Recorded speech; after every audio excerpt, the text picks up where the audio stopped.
This is Moments with Foo with James Foo Torres, better known as Foo, the show that takes you around the world to share interviews with some of the most successful and relevant people on the planet, hear their stories, and get the most important business lessons they have learned on their road to success, and get exclusive advice on how to implement their success into your life and business. Moments with Foo is brought to you by the Strategic Advisor Board and your host, Foo. Hello and welcome to Moments with Foo. I'm your host, James Foo Torres, but you can call me Foo, hence the name of the podcast. And today I have the founder and CEO of More Love Media. He's also a keynote speaker and an author. And his name is Adam Markel. And I'm going to let him tell you more about that. But first, Adam, how are you? Oh, James, good to be with you. So should I call you James or just Foo? Foo. I like Foo. I like Foo too. Let's do it. Yeah. That's why, it's Moments with Foo. So it makes sense. Yeah. So perfect. So let's kick it off with a quick introduction about yourself and your company.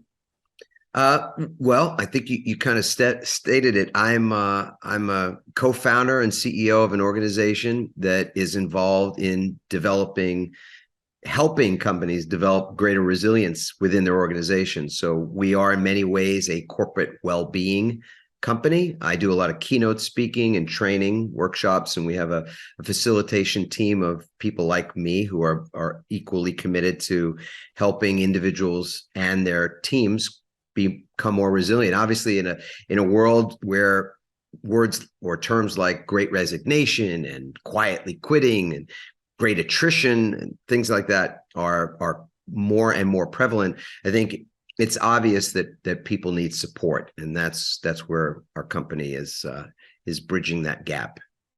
Awesome.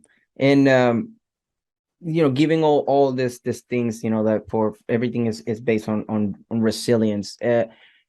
Is there a particular focus in between? This it's like a spectrum, right? It's so much, there's so many different things inside of how to be resilient and how to deal with stressors. But is there a specific focus on, let's say, like exercises that are team, or is it a focus on some specific stressors, or is it just more broad and you just assess every company individually?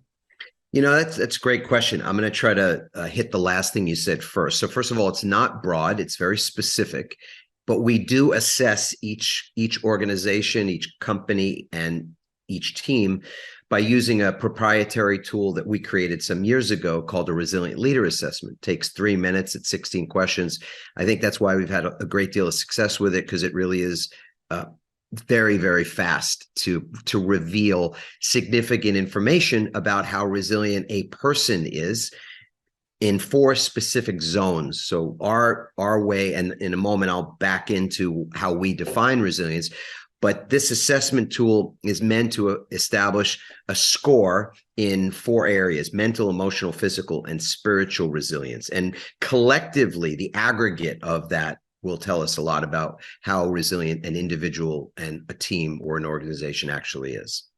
And that's pretty cool. I love the point system. And you do this individually, and then with that, you also are able to do a collective score, right? As a team, as an organization, right? We do. We aggregate that data.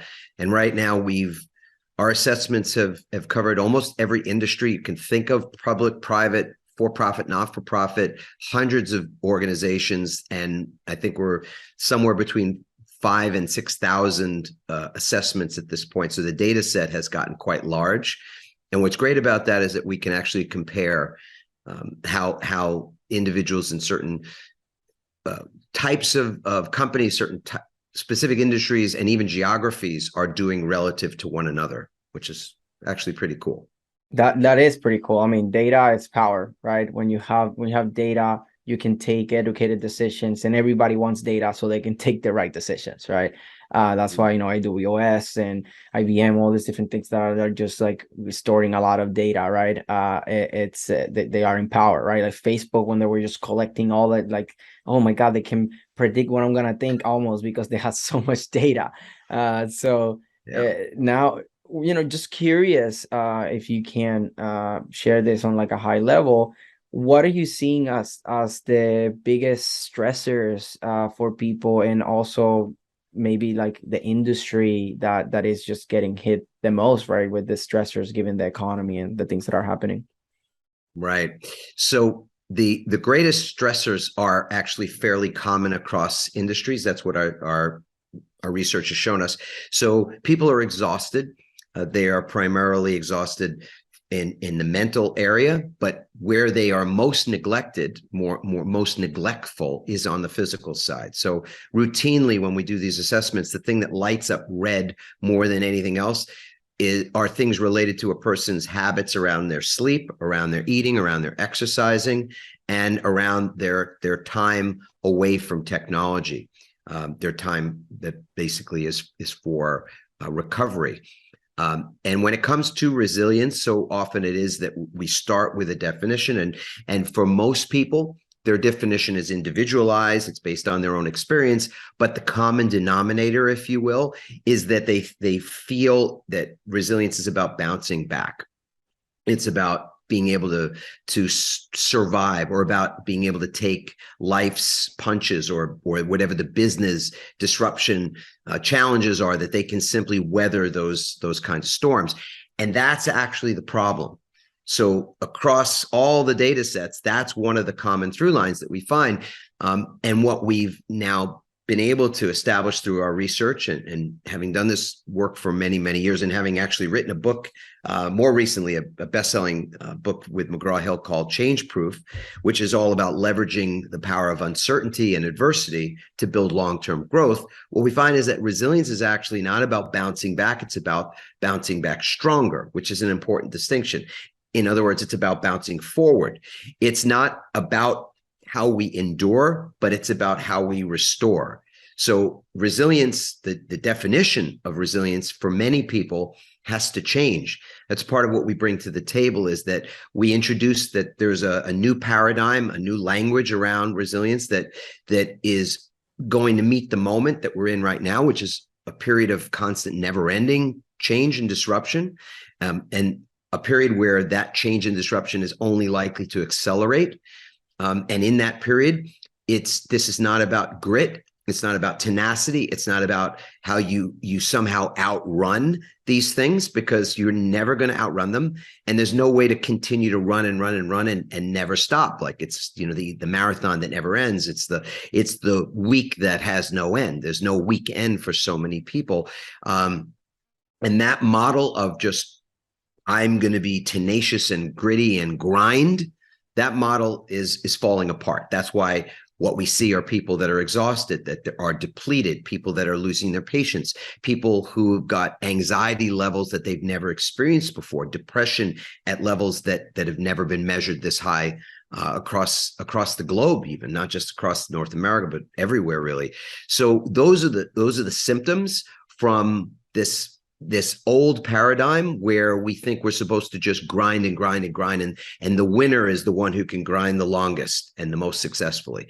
That way of looking at it is not going to serve us in the 21st century. And it might have been great in the 20th century, perhaps. I know I'm a pretty tenacious guy myself. In my career, my former career as a lawyer, having spent 18 years in that career, I really know what it's like to just grind things out. But ultimately, you hit the wall.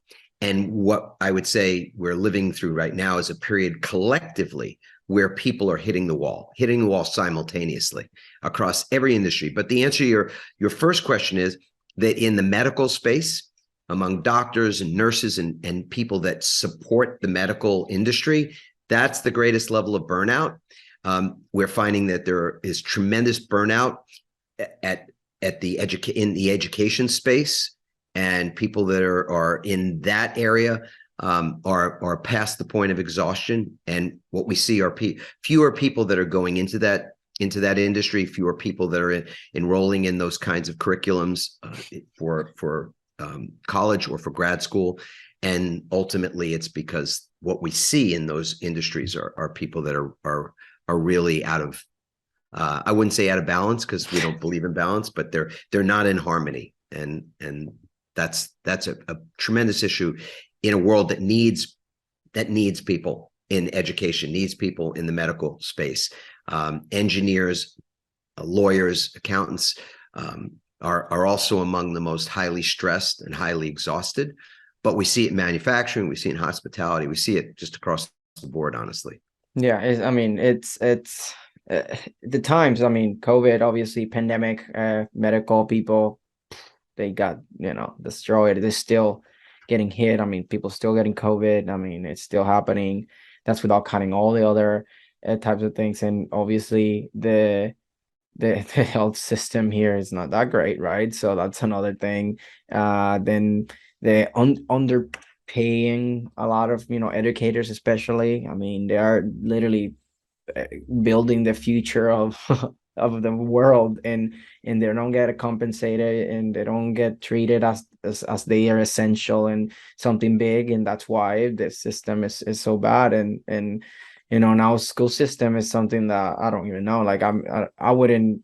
I even think, like, if I have kids, I don't think if I send them to school, it would be to like outside something to socialize. But the knowledge is here. I'd rather hire somebody that is actually teaching them life skills, how to do their taxes, even stuff that I know that are needed now, and rather than just going for school because it's just a standard and that's it. And it's not great out there. So I can understand why you said that, those stressors. So thank you for sharing such a detail like analysis basically of the things, given that you have the data. It has a lot of weight, and I appreciate that. I know there's gonna be people when they listen to this, they're gonna be like, wow, like this makes sense. And he went deep into it, so it's pretty cool. And I wanna go to my next question, which is given all your expertise, do you have any advice or tips for the audience so they can be ahead of these things and make the most out of being resilient instead of bouncing forward, right?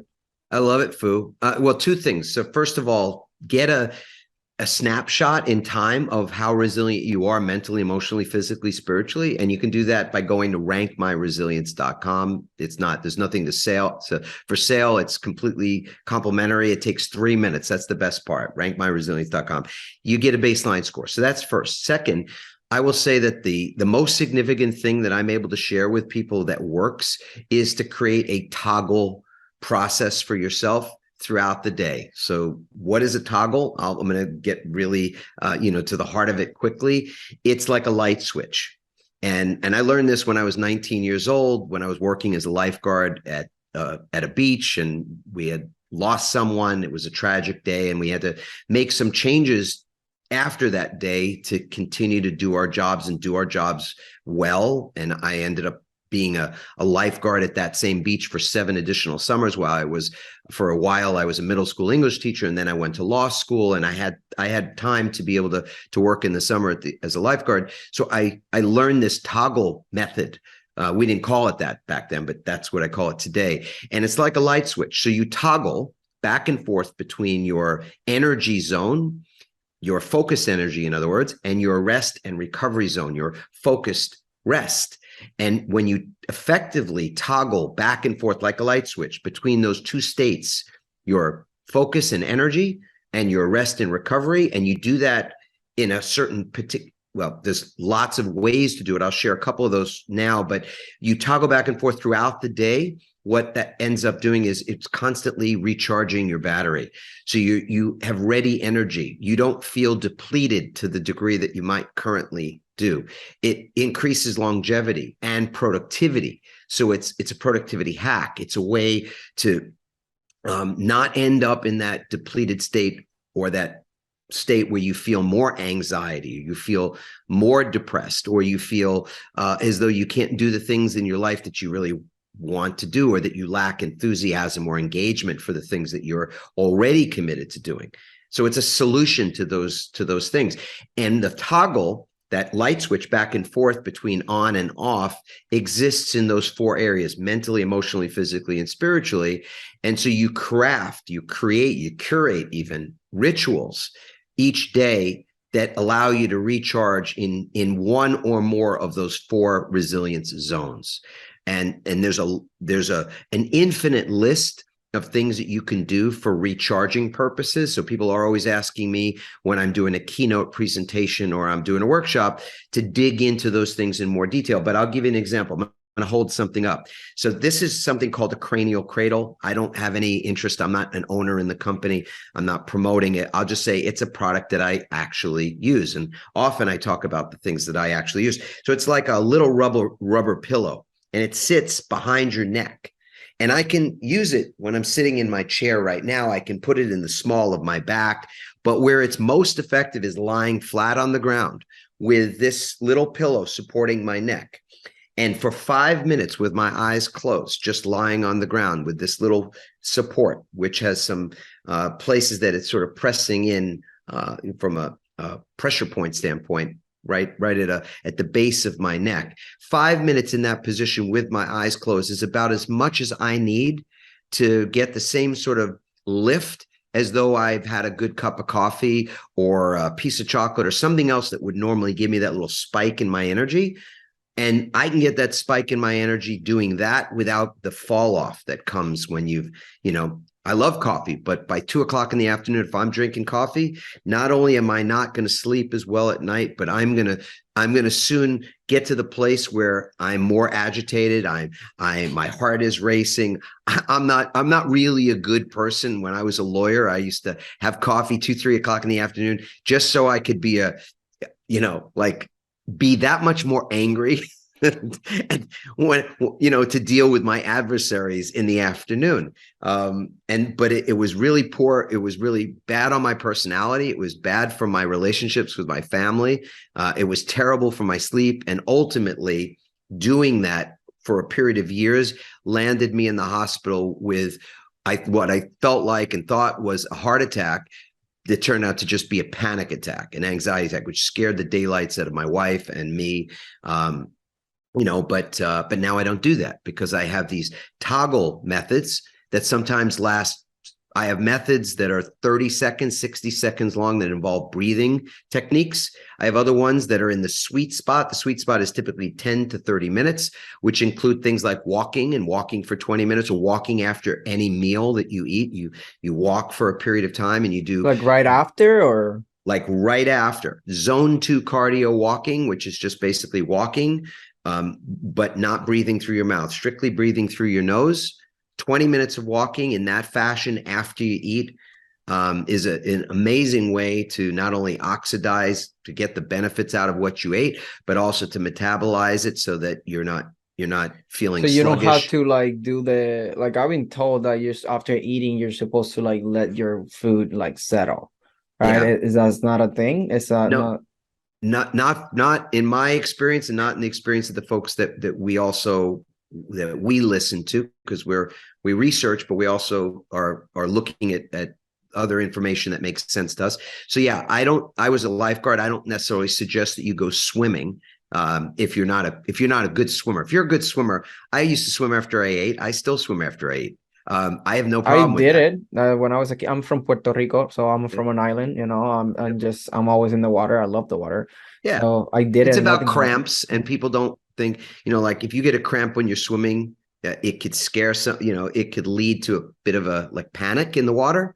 And that, as I said, having been a lifeguard many years, in fact, it's funny because this book, Change Proof, the very first story is a story of a rescue at the beach, because it's a great metaphor for the issue of fear that people have around change. When it comes to a change, and we're living in times of epic change, often people resist the change. They fight it. Similar to the way in the ocean, when people are caught in a riptide or an undercurrent, the first instinct they have is to try to swim against the current and fight the current. And we all know, you growing up in Puerto Rico, you know this well. And I have a house, we live on an island 6 months of the year. If you try to fight the current, eventually you just get worn out. And when you get worn out and tired and you get scared, there's a good chance that, likelihood that you could drown is much, much greater. So you have to relax. So, it's when I walk, I'm not walking after a meal I'm not running. And I'm not walking for the purpose of getting aerobic exercise. Like power walking, you're just walking, relaxed walking, just Relaxed walking. steady and Yeah. But I also like to breathe just through my nose, because that zone 2, what's sometimes referred to as zone 2 cardio, is also really it's very healthful. I'm like literally I'm cleansing my lungs, and I'm oxidizing what I've eaten, and my circulation is better, and I just feel better. Like, again, it's better than coffee. And I love coffee in the morning, but in the afternoon, I will not drink it, because I know it's going to interfere with my sleep at night. And there's other ways to recapture your energy. So resilience, in many ways, is a way to cure depletion. When we think about the kind of training that we recommend, this toggle method is very similar to what an Olympic athlete or a professional athlete would regularly do to be able to perform their best when it's called for. And I think that's the thing, is that if we think of ourselves in those terms, in those 4 zones, we're treating ourselves as though we are about to perform in an Olympic event, something super important. What would you do differently, right? Would you have been up to 2:00 last night, getting only 4 hours sleep or something? Would you have been drinking as much as you drank the night before? Would you be eating what you're eating? We all know the answer to that question, right? So this is just about creating new habits, if you will, that produce greater resilience. And in doing so, individually and as teams, collectively in organizations, what we see is the mental side improves, the emotional side improves, the physical side improves, which is the part that's most lacking for people, and even the spirits. Your spirit improves. So the sense that you're in alignment, that you feel that your mission and values, that these things are being honored, that you're doing those things that are congruent with how you truly feel. All those things, the scores rise. So, for example, when we work in organizations, we see that engagement scores increase, PTO, use of PTO increases, and we're always trying to get people to take their PTO. We see that absenteeism decreases, that injuries on the job decrease. These are really tangible cost savings in many ways. And then productivity increases. So, there's that as well. Awesome. Yeah, that was so much information. This is one of those that you gotta go back and like listen to it and internalize that, because it's so much, and it's so relevant, right? It's so timely. I think it will always be, but I don't know if it's just because we're more connected now, everything is online, and now it's more addressed, and people have their own outlets to be able to talk to the world now, right? It's not what is in the media, that's it, what is in the TV, and that's it. Now media is like social media, right? Like now like TikTok, anybody can just hop in and no followers, you got a video and suddenly can get hundreds of thousands of views. It's incredible now, and that's why I don't want to be like, oh, we're living the toughest times or blah blah blah, because the only thing in my opinion, obviously it's not the ultimate reality, but in my opinion, the fact that we're seeing all these things and we think the world is so bad is just because we have access to knowing that things are happening. If anything, before it was worse. It's just it wasn't talked about because people didn't have their phones and be able to just live stream and then reach thousands of people, right? And that's my take. It, but still, regardless of that, it's something that it's a great thing to share, because a lot of people just live their lives on survival mode instead of looking for really thriving as a human being. And even myself, I mean, I know it's not like I know everything, right? But I do think my personal my personal health and my mental health and everything regarding to my person, I need to take care of it and really excel, so that way I can then take care of other people and my business and serve others better. So I know that, but still, like I get educated, I read books, I do all these things, and still it's difficult. Like a lot of times I find myself in almost a fight or flight states, like because it's like the business. Like, I mean, 2 years and a half in business, and learning all these things, hiring people, having to fire people, having to have clients that are not ideal, all this different things coming together. It's tough, right? It's very tough. So that's why I love talking about mental health, because I believe that there is not really, we don't have business or career problems. We just have personal problems that they reflect on our careers and on our business. So I think that's that's my really take. astute, Fu. That resonates with me. I mean, you know, the somebody once said that problems are good. And they're like, really? Problems are good? How what do you mean by that, right? And what that person said to me was that problems are good because they show you where your problems are. And I think that's ultimately, the first step is awareness. We have to understand. That's why I'm so adamant about finding out where you're starting from. Like, how resilient are you? Because That's where without the the assessment, awareness, right? it's really difficult to know what to do differently, right? So we're a little blind, and that's the first problem. But when we do get that awareness, then it's like understanding that your problems are things that we have the choice to outperform. I truly believe that we can outperform our problems, but we need resources to do it. Like I'm sitting here talking to you, but and I'm not saying by any chance that I have all the solutions, not in my own life and not in anybody else's life either, but I have some that work and work consistently. And that's what we share, information about. Like, I'm drinking it. This is green drink. This is not a prop. I'm drinking this as we're talking. There's a recipe for this green drink. When a part of what we share with people is like a resource kit for how to be more resilient in areas where they're currently not resilient, such as the kind of food you eat. And there's lots of choices today. There's lots of information about it. But I got on my desk, this is MCT powder that's, in water. Tastes really good. And I'm drinking water, and I have my green drink. And there are things that just work that they're not invasive. They're not super expensive. They're not hard to use to support yourself. But if you don't know what those things are, if you don't understand why, even because there's so much to take in, like you say, so much content coming at us, that's one of the biggest choices or stressors and anxiety inducing things that didn't exist 20 years ago. Is there's so much content now. What should I be paying attention to, and what makes sense? And isn't everybody just trying to get me in their funnel? I mean, and we get that, but we still have to take action.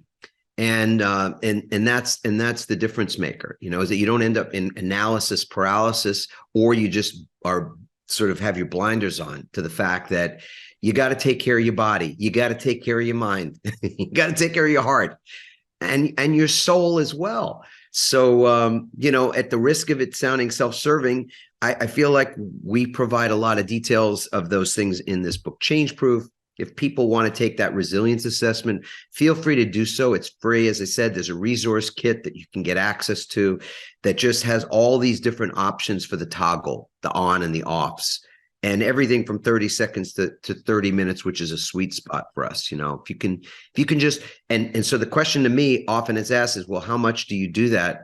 And I say 3-4 times a day. I have got it in my calendar, like it's scheduled on my Gmail calendar, that I am taking a break.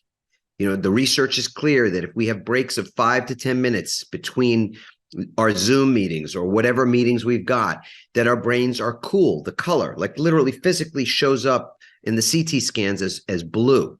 But when we don't have breaks, less than 5 minutes or no breaks between our meetings, the CT scan shows that our brains are red, orange. So literally hot head versus cool head. I mean, this is not, rocket science in that sense. We all, visually, you can just see the difference. So it's not a difficult thing. If you're running a small team, you have like you've got a company that you founded, you're an entrepreneur, or you're running an a team within a bigger organization, that you have etiquette rules around meetings so that you don't back to back to belly to belly these meetings that have people, not able to recover. This is simple. but we've got to think about it. We've got to be aware of it. And then we've got to make commitments to change certain things. And so that's the conversation that more than anything, I just love having, because I see the light bulbs go off, in the head. And we go, oh, maybe this is a way we can actually keep our talent. They don't have to go like looking for their better quality of life in some other business, some other company, or some other industry, right? We can help meet people's needs right where we are when we become better at really identifying well-being and the causes of well-being and the causes of the opposite of that, which we're seeing everywhere. So yeah. This was great information. Thanks for sharing all these things. I know there's like so much information here, and there's great takeaways, right? I'll definitely make sure that I position the links on the description that you mentioned. I myself will love to go and check it out. So I will go in and check it out. I thought about when you say the toggle thing, I kept thinking about how I am very good at like unwinding, like, okay, let me disconnect. Like I go to bed very early because I have like my unwinding routine that I do every day. And that way I get myself in the right state of mind where I disconnect, and then I can just fall asleep and then wake up. And usually wake up between like, I don't know, 3:50, 3:45 to like 5 a.m. No alarm. I just wake up. I slept. I just make sure that I go to bed early. Like I start my unwinding process between like, it's like 8 p.m. or so. Right. And then like by 9:30, not later than 10, like I want to be asleep definitely before 10. So that's how I do that. And I'm able to just at 4 a.m. I'm working, or like 4:30 I'm working, right? Like right before 5, that's when I like to work. And I get 10 a.m. comes and I'm like kind of tired. I'm like, whoa, but I worked for 4.5 hours already, right? And given that I'm in Pacific time, it's 7 a.m. when I woke, at 4 a.m., 7 a.m. in the East Coast. I have clients over there and even employees. So that's why I adjusted initially because of necessity, and now I just love it. I'm a morning person now, so it's been that's so great. cool. Yeah, thank you for that. I mean, it's something. One thing too that I do, to be honest, the last 2 weeks I have not, because I have like a lot of things. And you telling me this, it makes me like kind of whips me out a little bit. It's like I do yoga. Yoga is my thing that I do for exercise, because I combine the meditation, stretch, and exercise together in like 15 to 30 minutes. That's it. And it's like you said, the sweet spot. I'm like, damn, that is literally what I operate. And it's just following. I follow Boho Beautiful in here in YouTube. It's free, and it's amazing. I mean, I discovered because of my girlfriend, and now it's like a medicine cabinet almost. It's like my go-to. She's it's not voiceover. She's talking, so I feel I have my yogi master like literally with me. So it's amazing. I need to last 2 weeks I haven't, I gotta get back to it. It's just like we go waking up and I'm like, I have so many things, new clients, current clients, and I've just been like just so focused on that. But yeah, I need to go back, because every time I do it, and I do it a lot of times, minimum 3 times a week is what I like to do. Ideally, I mean, if I can do it 7 days, get every day on the mat, it's ideal. But I just need to stop taking like, oh, like what is the work, right? Like it's 30 minutes, right? Like, and I shower then like 15 minutes, 45 minutes, and it's so good for my health, right? It's just that. But at least I stay active. I walk and stuff. I'm just not doing the yoga part. That is one of my favorite things to do. But this was a good pressure on me to get back on the horse of yoga. So thank you. And I just want to thank you for taking the time to coming here and just drop so many bombs, giving some resources, perfect for the audience to take action, right? Because the reason that I'm doing this is because I was having so many valuable conversations that I was like, damn, I wish I would have recorded this and shared it with the world. And that's why I'm doing this with Moments with Foo, because I'm not trying to push an agenda or anything. I just want to get, get the info, like what's your background, so we know where's this advice is coming from. Let's get into advice, into takeaways for people, action steps, so people have something to work on right after this. That's what I want. I just don't want like, hey, look at me, I'm so great, right? Like that's not the point in here. Is value, because when you give value, then the universe returns it. So that's my taking here. And also because I do PR, my mission is to amplify the impact of people that are doing great things in the world. And I think they're doing great things. So, I'm happy to amplify your impact through this podcast, and hopefully, through other PR strategies too. I love it. Beautiful. Yeah, perfect. So just last thing, I know there's going to be people that want to talk to you. So how can people find you? That's easy. They can go to adammarkel.com, and adammarkel.com will also give them access if they wanted to check out our podcast. We have a podcast based on this book, Change Proof. So there's a Change Proof podcast. They can check that out, the book itself. And the thing that most importantly to me is that people find out again how resilient they are. They can go to that link from earlier to get their own free assessment and start the journey, get the information for how it is you toggle and what the options are, like the various things. And of course, it's a list in many ways in those 4 zones, and you just try things on, things that fit. Great.